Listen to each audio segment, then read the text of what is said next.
Bienvenidos a El Debate, un espacio para el intercambio riguroso de perspectivas y la exploración profunda de ideas complejas. Fíjate que normalmente, cuando tratamos una herida física, buscamos detener la hemorragia de una forma visible, casi mecánica, diría yo. Claro, pones un vendaje, aplicas presión o das unos puntos de sutura. Exacto. Es una acción directa, empírica, ves el daño estructural y, lo reparas con una intervención física inmediata. Sí, es un proceso tangible. Evalúas la brecha, aplicas el torniquete y confías en que la contención haga su trabajo. Y es reconfortante porque tanto la causa como la solución están ahí, a la vista de todos. Pero cuando entramos en el terreno de la adicción, y más específicamente en la recuperación de la ludopatía, ese torniquete mecánico salta por los aires. Nos encontramos ante una hemorragia invisible, una que ocurre en lo más profundo de la arquitectura de la mente humana. Entramos en los mecanismos de recuperación del juego patológico. Así es. Para ello nos vamos a basar en la filosofía y las estrategias que plantea la exhaustiva guía de ayuda elaborada por la APEAP, que aborda este problema desde múltiples frentes. Y la pregunta central que nos convoca hoy es bastante profunda. Sabes que sí. En ese dificilísimo proceso de superar una adicción al juego, ¿qué elemento es el verdadero motor del cambio sostenible? Esa es la clave. Por un lado, es la profunda y casi pasiva aceptación incondicional de la propia vulnerabilidad. ¿O es, por el contrario, la activa reestructuración cognitiva y el desmantelamiento intelectual de nuestros pensamientos irracionales? Es, de hecho, la dicotomía clásica de la recuperación. O sea, esa tensión constante entre rendirse ante la cruda realidad de la enfermedad o armarse intelectualmente hasta los dientes para combatirla. La recuperación es fundamentalmente un ejercicio de reestructuración cognitiva activa. Cambiar la forma de pensar es lo único que desarma las justificaciones y las excusas que llevan, inevitablemente, a la recaída. Ya, el enfoque del paso 3 de la guía. Correcto. El pensamiento, como recuerda el propio material citando a Emerson, es la semilla de la acción. El verdadero peligro de la ludopatía no reside en el entorno, ni siquiera en el estrés de la vida diaria, sino en la interpretación errónea y automatizada que hace el cerebro de esa realidad. Si no cambias la lente a través de la cual miras el mundo, acabarás tropezando siempre con la misma piedra. Pues yo, como disidente en esta cuestión, lo abordo desde un ángulo distinto. Mi argumento central es que todas esas herramientas cognitivas, por muy sofisticadas y racionales que sonen sobre el papel, son secundarias. ¿Secundarias? Sí, y de hecho resultan completamente estériles si no hay una rendición emocional previa. La aceptación incondicional de la enfermedad y de tu propia vulnerabilidad absoluta frente a ella, que es el paso 2 de la guía, es el único cimiento real para la recuperación. Ya veo por dónde vas. Ojo con esto, un enfoque excesivo en el pensamiento analítico puede crear una peligrosísima ilusión de control en el adicto. Le hace creer que puede pensar su salida de un problema que, en su origen, destruyó su capacidad de pensar con claridad. Bueno, a ver, desarrollemos un poco esa idea de la ilusión de control, porque entiendo tu escepticismo, pero analicemos cómo el material ilustra el tremendo poder que tiene el pensamiento sobre nuestras emociones. Hay un ejemplo muy clarificador que utilizan los psicólogos en el texto. Imaginemos que despiden a 3 trabajadores de la misma empresa. Ajá. Los 3 tienen la misma edad, la misma antigüedad, las mismas cargas familiares. Ante exactamente el mismo hecho objetivo e inmutable, el despido, las reacciones son diametralmente opuestas. El primero se hunde, cae en una depresión profundísima. Porque su diálogo interno le dice: yo sin esta empresa no soy nada. Claro, una visión catastrófica. Totalmente. Mi vida ha terminado, piensa. El segundo reacciona con cólera absoluta. Su mente le grita: es injusto, son unos despreciables, me las van a pagar. Y eso le genera una ansiedad y una agresividad inmanejable. Eso es. Pero el tercero, aunque lógicamente está triste y preocupado, piensa algo como: vale, es un palo durísimo, no me gusta nada, pero no es el fin del mundo, y tengo capacidad para buscar alternativas. ¿Por qué ocurre esto? Porque no es el hecho en sí lo que les destruye o les salva, es su interpretación, y esa es la piedra angular de la reestructuración cognitiva. Entiendo la analogía, pero... Déjame terminar este punto. Si el jugador no interviene activamente en su interpretación automatizada, está condenado. No es tener deudas o pasar por delante de un salón de apuestas lo que le hace recaer. Es su diálogo interno desadaptativo. Por eso defiendo que dotar al individuo de autoinstrucciones racionales le devuelve la agencia que la adicción le robó. Es una perspectiva mecanicista muy atractiva, te lo concedo. Pero fíjate en la contradicción inherente en lo que acabas de exponer. Hablas de otorgar agencia y de controlar el pensamiento. Sin embargo, la premisa de la que parte la recuperación genuina es tajante. El objetivo no es controlar, es aceptar. Pero sin control. No se trata de fuerza de voluntad, se trata de aprender a rendirse. Creer que un adicto a las apuestas puede simplemente debatir consigo mismo de forma pulcra y racional cuando está al borde de un abismo emocional es ignorar por completo cómo funciona la neurobiología de la adicción.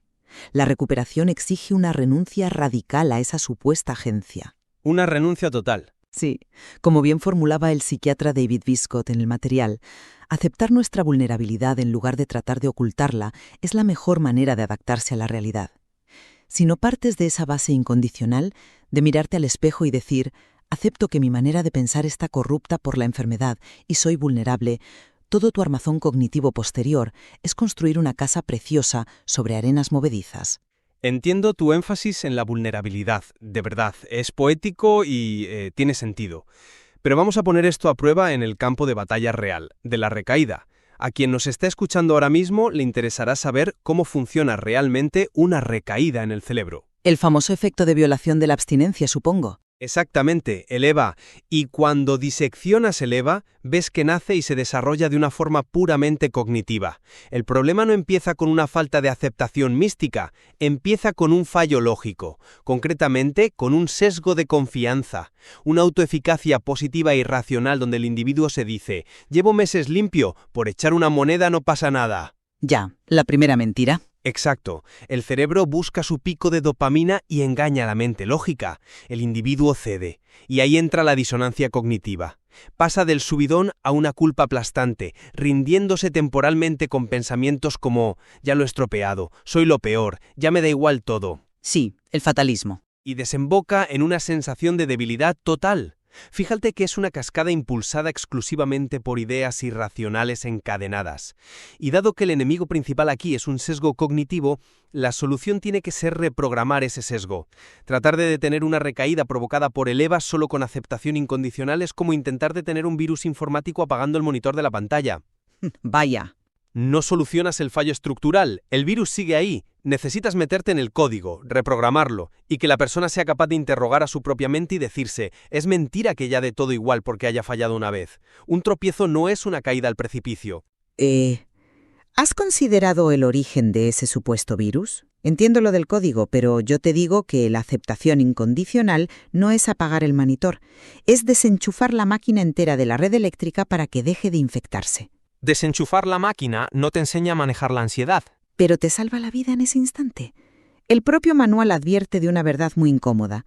Siempre, absolutamente siempre, hay una mentira antes de una recaída. Y aquí es donde la reestructuración cognitiva por sí sola hace aguas. Esas mentiras que nos cuenta el EVA, justificaciones como «me da todo igual» o «ya estoy curada, puedo jugar un poco», no prosperan por una simple falta de agudeza lógica.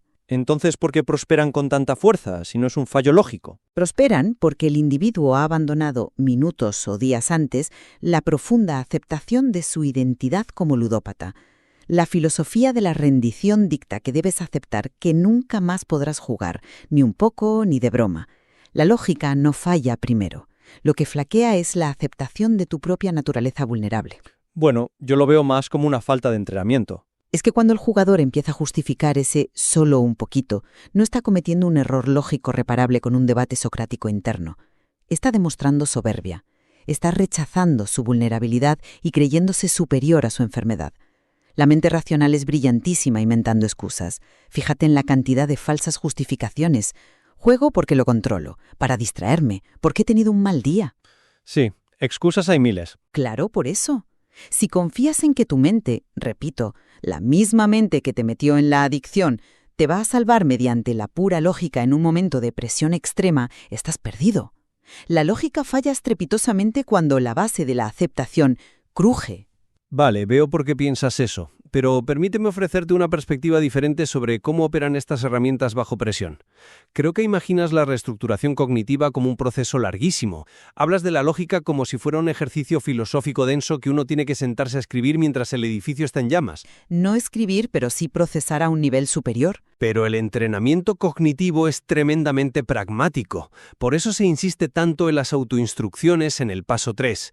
Se trata de verbalizaciones muy cortas, automensajes rápidos y precisos que cortocircuitan la emoción desbordada.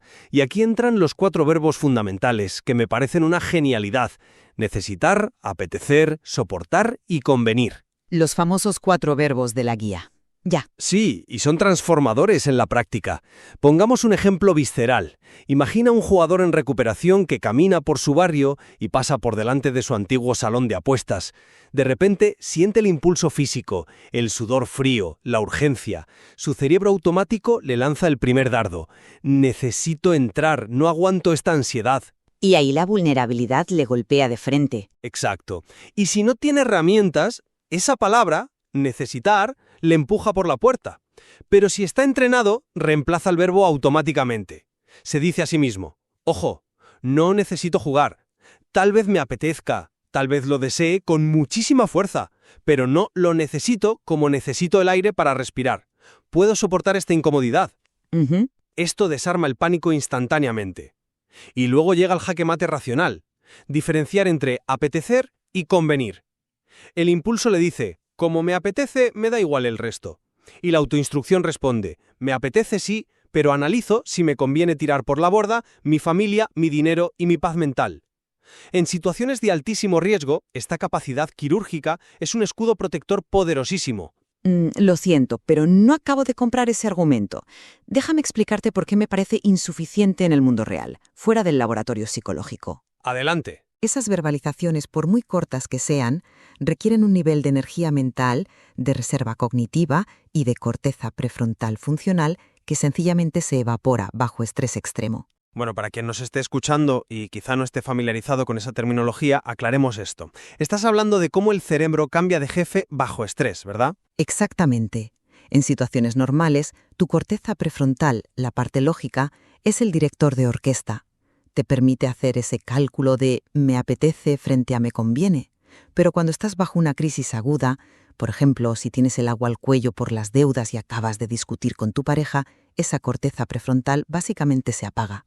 Se desconecta. Pasa a un segundo plano, sí. Y el que toma el volante es el sistema límbico, que es puramente emocional y primitivo. Solo busca alivio inmediato. Pedirle a alguien en pleno secuestro amigdalar que se detenga a conjugar verbos y analizar conveniencias utilitaristas es pedirle peras al olmo. Sus circuitos lógicos están fritos. Pero, insisto, la repetición crea el hábito. Para eso se entrena de antemano, para que la respuesta adaptativa sea tan automática como la desadaptativa. Y ahí es donde la filosofía de la rendición revela su inmensa superioridad estructural. La premisa profunda de la aceptación exige renunciar por completo a la sensación que te produce el juego, asumiendo que el daño causado jamás compensará ese alivio temporal. Fíjate en el matiz. A ver. No habla de un cálculo utilitarista sobre si hoy te conviene o no. Habla de rendirse existencialmente ante el dolor que has causado y aceptar que no tienes el control. Cuando una persona acepta desde lo más profundo de su ser esa verdad incondicional, ya no necesita debatir consigo misma en la puerta del casino sobre si le conviene entrar. La puerta ya está cerrada y tapiada. Ya, pero las recaídas suceden incluso con esa puerta tapiada. Pero no es un cerrojo lógico que tu mente tramposa pueda forzar con argumentos ingeniosos en un momento de debilidad. Es la asunción de una identidad innegociable. Soy una enferma y no puedo jugar. Fin del debate interno. Ese salto existencial es bellísimo y te doy la razón en que proporciona una base muy sólida. Pero seamos honestos, veamos qué ocurre cuando la prevención falla. Porque sabemos que las recaídas suceden, nadie es perfecto y la adicción es un monstruo muy paciente. Esto nos lleva a una transición muy natural en este tema. ¿Qué ocurre inmediatamente después de la caída? Que el adicto se esconde. Exacto. ¿Cómo gestiona el individuo ese error? Ahí aparece el gran villano del proceso, que es el secretismo. Y ahí es, precisamente, donde la falta de aceptación se vuelve más letal y evidente. El patrón clásico tras una recaída es el silencio. Nos encontramos con una lista desgarradora de falsas excusas para ocultar el tropiezo a la familia o al terapeuta. ¿Cómo le voy a hacer daño a mi pareja con esto? Si se lo cuento, me hace las maletas y me abandona. Me muero de vergüenza. O el clásico, bueno, tampoco he perdido tanto dinero, esta vez lo controlo yo sola. Clásicas excusas del Eva. Todo este secretismo tóxico, que es lo que realmente cierra el círculo vicioso de la adicción y aísla al jugador, nace directamente de la incapacidad de aceptar su propia realidad falible. Choca de frente con la premisa de la dignidad del paso 2. ¿Cómo relacionas exactamente la dignidad personal con el hecho de ocultar una recaída? Muy sencillo. La vergüenza que alimenta ese secreto es, en el fondo, un profundo rechazo a la propia vulnerabilidad. El jugador oculta la recaída porque no se acepta a sí mismo como un ser humano enfermo que acaba de tropezar. Siente que ese error mancha su identidad por completo y anula su valor fundamental como persona. Por eso yo argumento que la sanación real tras una recaída no ocurre debatiendo internamente sobre los fallos de tu lógica. Entonces, ¿cómo ocurre? Ocurre al desnudarse frente a los demás. Ocurre sentándote con tu familia aceptando la vulnerabilidad radical y exponiendo tu fracaso a la luz del día. Abrazar esa indignidad aparente, sin excusas, es paradójicamente lo que reconstruye la verdadera dignidad. Ese es un punto sumamente interesante, aunque yo lo formularía de una manera totalmente diferente si atendemos a los engranajes de la mente. Tú atribuyes la vergüenza y el secretismo a una falta de aceptación espiritual, a un problema casi moral con uno mismo. Pero si analizamos la cadena de acontecimientos, la dinámica es estrictamente causal. Primero hay una situación, luego un pensamiento, luego una emoción y finalmente una acción. El diagrama básico del paso 3. Eso es.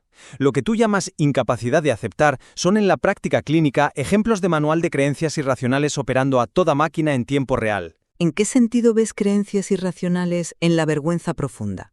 La vergüenza es un sentimiento muy real. La emoción es real, la creencia que la genera no. Tomemos la excusa, si se lo cuento, me abandona. O, ¿qué van a pensar de mí? Soy escoria. La situación objetiva es neutra. Has tenido una recaída. La emoción que sientes es un pánico atroz y una vergüenza paralizante. La acción resultante es mentir y ocultarlo. Pero, ojo con esto, el eslabón intermedio, el verdadero motor de esa vergüenza, es el pensamiento. El miedo al rechazo. Es la creencia ilógica y desproporcionada de que un error puntual define la totalidad de tu valor como ser humano, o la presunción de saber exactamente cómo va a reaccionar el otro. La vergüenza no nace del éter ni del vacío existencial, nace de una interpretación desadaptativa de las consecuencias de tus actos.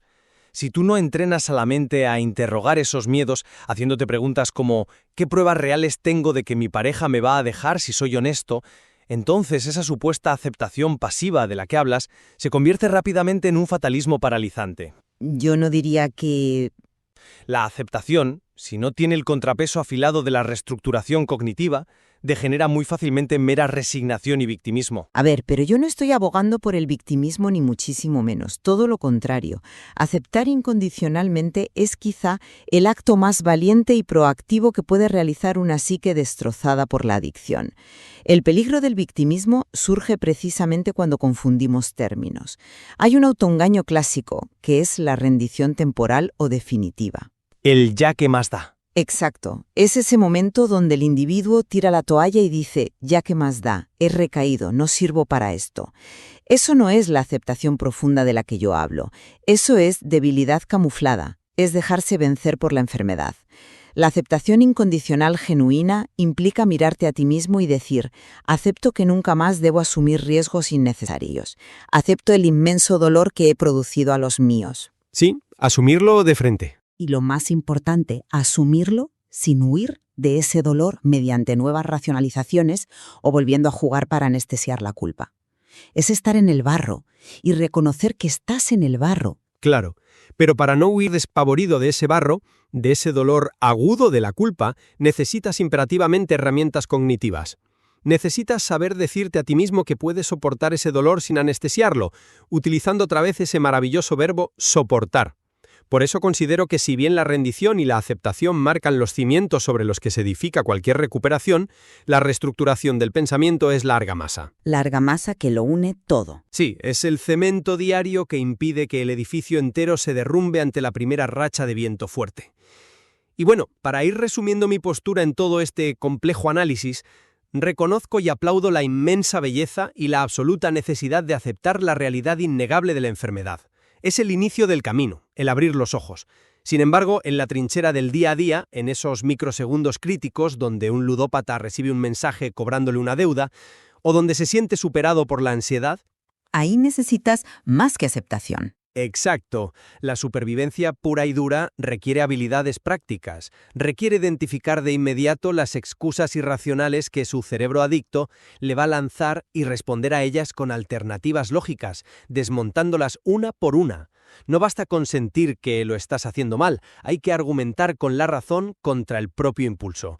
Porque estoy convencido de que sin el control activo y entrenado del pensamiento, uno sigue siendo un esclavo involuntario de sus emociones desbordadas. Me parece una síntesis muy sólida, la verdad.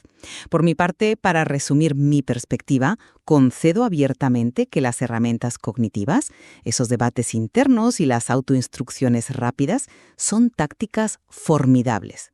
Sería necia al negarlo.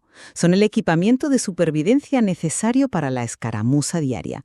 Pero mantengo con total firmeza que la base estratégica inamovible de la recuperación, aquello que determina si la guerra se gana a largo plazo, es la aceptación incondicional. El cimiento. Sí, si la persona no ha interiorizado profunda, sincera y hasta dolorosamente su absoluta falta de control frente al juego, tiene la batalla perdida. ¿Por qué? Porque la mente racional es increíblemente hábil para el autoengaño. Y si no hay una rendición previa, esa misma inteligencia lógica se pondrá al servicio de la adicción para construir nuevas y más sofisticadas excusas que parezcan racionales. Abrazar sin reservas nuestra vulnerabilidad, como diría Viscott, en lugar de tratar de parchearla o ocultarla con discursos intelectuales, es lo que nos protege de verdad. Paradójicamente, estoy segura de que es la rendición absoluta del ego lo que le devuelve el poder real al individuo para rehacer su vida. Creo que en el fondo algo coincidimos en algo fundamental. Admiramos la profunda sofisticación psicológica que encierra este modelo de recuperación de la APAP, esa aparente tensión constante entre aceptar incondicionalmente lo que no se puede cambiar, nuestro pasado y nuestra vulnerabilidad, y luchar activamente con uñas y dientes por reestructurar lo que sí está en nuestra mano, que son nuestros pensamientos interpretativos, pues no es realmente una contradicción. No, para nada. Es un fiel y bellísimo reflejo de la tremenda complejidad del comportamiento humano frente a las crisis vitales. Totalmente de acuerdo. Y es evidente que acercarse a un material tan exhaustivo ofrece muchísimas más capas de profundidad. Hemos rascado solo la superficie hoy. Dimensiones que se intuyen en esta guía como el impacto devastador en el núcleo familiar, las estrategias concretas para la reparación del daño patrimonial o el complejísimo proceso del perdón interno, darían para horas de análisis adicional y fascinante. Sin ninguna duda. Y con esto nos acercamos al final de nuestra conversación hoy, sin la intención de declarar un vencedor dogmático entre la cognición o la emoción. El propósito siempre es iluminar el terreno de juego, nunca mejor dicho. Exacto. Invitamos a quienes nos escuchan a extraer sus propias conclusiones, a reflexionar sobre cómo interactúan en su propia experiencia esa rendición emocional tan profunda y ese esfuerzo cognitivo afilado y racional, cuando se enfrentan a sus propios abismos. Empezábamos hablando de heridas físicas, ¿no? De tiritas, vendajes y hemorragias mecánicas. Así es. De cómo la ingeniería médica más tradicional resulta insuficiente y se queda corta ante los laberintos inexplorados de la mente humana y la adicción. Tal vez la verdadera curación de esa hemorragia invisible exija que el paciente sea simultáneamente y sin contradicción el ingeniero analítico que busca la grieta en el sistema para reescribir su código cognitivo. Y el ser humano humilde, rendido, que simplemente acepta que su estructura emocional siempre será por naturaleza vulnerable a la tormenta. Gracias por acompañarnos en el debate.